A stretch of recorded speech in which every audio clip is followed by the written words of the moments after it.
अस्सलाम वालेकुम व्यूवर्स, मैं मोहम्मद आलमगीर तो तुसा देखते पे वे फादली व्लॉग। दा व्लॉग बहुत ही इंटरेस्टिंग है क्योंकि अल्हम्दुलिल्लाह असा सोलर सिस्टम है जरा लवेंदे पे से अल्हम्दुलिल्लाह।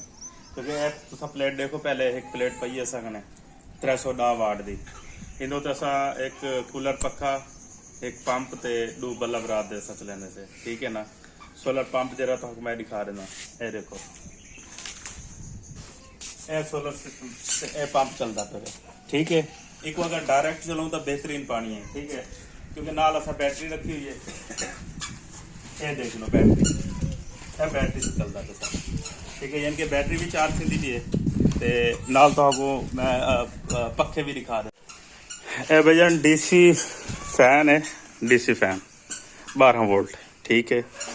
तो एक तुसा 12 वोल्ट प्लेट तो डायरेक्ट भी चला सकते वे, ठीक है, या बैटरी दे नाल अटैच भी चला सकते वे, क्योंकि रात दा टाइम असा को एक कम देंदे, ठीक है।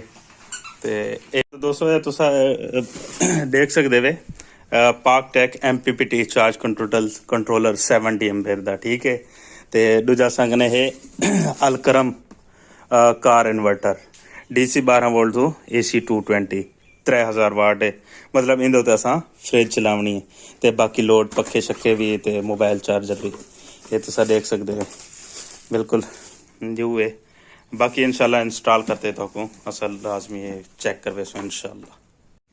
जी जनाब, तो ये हमारे पास है हायर की फ्रिज, मीडियम साइज है। तो इसे आज हम खोलने लगे हैं क्योंकि लाइट नहीं थी हमारे पास, अब हमारे पास सोलर सिस्टम है अल्हम्दुलिल्लाह। तो ये फ्रिज भी आपको चला के दिखाएंगे इंशाल्लाह इसी पे।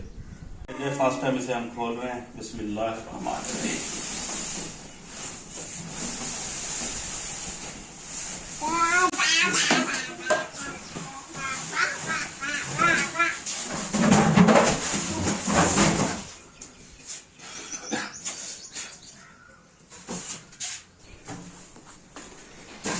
हायर की फ्रिज है ये, मीडियम साइज। इसके मैनुअल पड़ा हुआ है, ये अंडे रखने वाली की है इसमें। निचला पोर्शन याद है,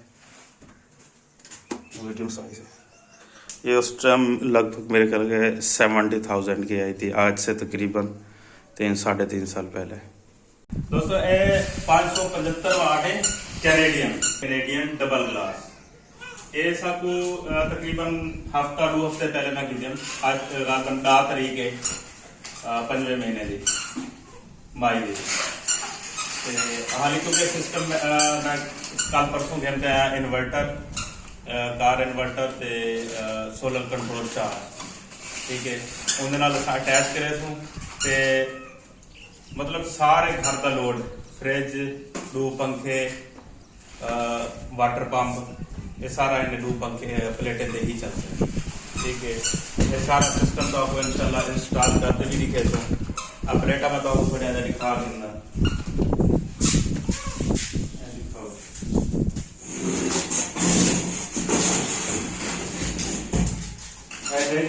डबल ग्लास प्लेट है वैसे, ठीक है। खाली कनेक्शन कह रही थे आज इंशाल्लाह सा कनेक्शन करे तो आज जुम्मतुल मुबारक भी है इंशाल्लाह, या मैं भी थी सकते ऐसा काले दे कनेक्शन कंप्लीट करते तो आपको इंशाल्लाह नवा एक व्लॉग दे विच मजीद दे रहना तो आपको सारी डिटेल तो आपको सामने है कि किस तरह मतलब वर्किंग करे दे, ठीक है। इनके इन्वर्टर भी इंस्टॉल करते दिखे सो, चार्ज कंट्रोल भी इंस्टॉल करते दिखे सो, नाल फ्रिज भी चला दे तो आपको दिखावनी है ते नाल पंखे शंके जरन वो भी तो दिखावने नाल एक बैटरी अटैच करनी है जनाब। बल्कि असा कने 2 पंखे छत ले जरन ना 2 पंखे बेसिकली तुसा इने 2 प्लेटें दे रात एक फ्रिज ते 3 पंखे इजीली चला सकते, ठीक है। ते बहुत ही कम खर्चा है, इतना ज्यादा खर्चा क्या नहीं।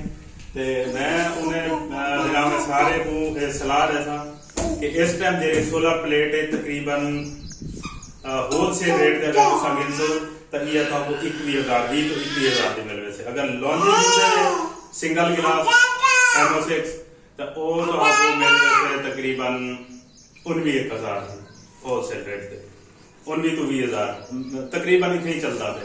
लेकिन दुकानदार हर किसी का अपना रेट है। बेहतरीन ही मौका है क्योंकि काफी हद तक सोलर सिस्टम है जरा उनकी प्राइस तले चली गई है। लेकिन इन्वर्टर ते सोलर चार्ज कंट्रोलर जेह्ड़े ਉਹ ਤਕਰੀਬਨ ਉਹਨਾਂ ਦੀ ਪ੍ਰਾਈਸ ਕੁਝ 5% ਮੇਰੇ ਖਿਆਲ ਉਹਨਾਂ ਦੀ ਜਿਹੜੀ ਨਾ ਪ੍ਰਾਈਸ ਉਮੀਦ ਕਰਨਾ ਇਨਸ਼ਾਅੱਲਾ ਤੁਹਾਨੂੰ ਵਲੌਗ ਅੱਛਾ ਲੱਗਾ ਹੋਵੇ। ਬਾਕੀ ਇਨਸ਼ਾਅੱਲਾ ਨੈਕਸਟ ਇੰਸਟਾਲ ਕਰਦੇ ਚੀਜ਼ਾਂ ਚਲਾ ਤੇ ਤੁਹਾਡੇ ਨਾਲ ਸ਼ੇਅਰ ਕਰੇ ਸੋ ਤੁਹਾਨੂੰ ਸਾਰੀ ਡਿਟੇਲ ਵੀ ਅਸਾਂ ਨੇ ਵੀ ਇਨਸ਼ਾਅੱਲਾ तो सारे चैनल को लाइक सब्सक्राइब लाजमी करे सो सारी मोहब्बत का बहुत बहुत शुक्रिया। मिलते हैं एक नेक्स्ट व्लॉग के अंदर। फिलहाल सब इजाजत अल्लाह।